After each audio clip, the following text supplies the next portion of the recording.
mamă, ai 6 ficiori, mândri ca 6 bujori, 6 bujori înfloriți, de mâna ta ocrotiți, de mâna ta ocrotiți.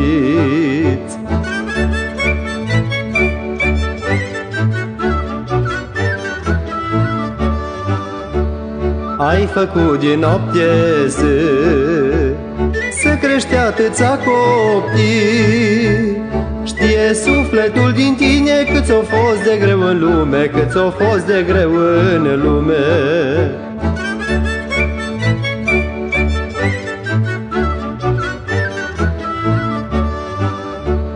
Și știe sufletul tău cât ți-o fost, mamă, de greu. Ne-ai crescut, ne-ai mângâiat și la rău nu ne-ai lăsat, și la rău nu ne-ai lăsat.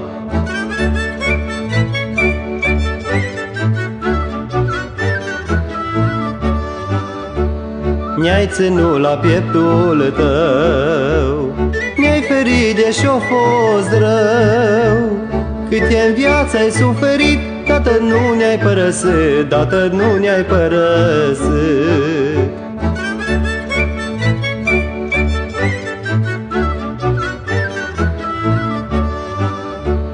Ne-ai crescut pe toți în casă, ne-ai dat creștere aleasă.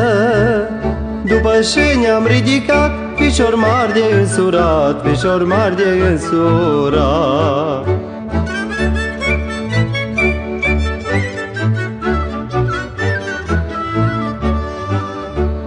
Mândre fete ne-am găsit și părinți am părăsit. Dar mai vine când putem, mamă, să te mai vedem, mamă, să te mai vedem.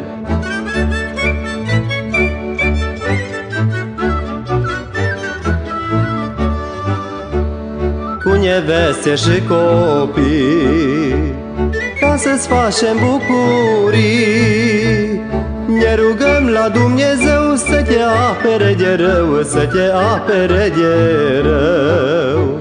Și să te bucuri de toți, de copii și de nepoți, de copii și de nepoți.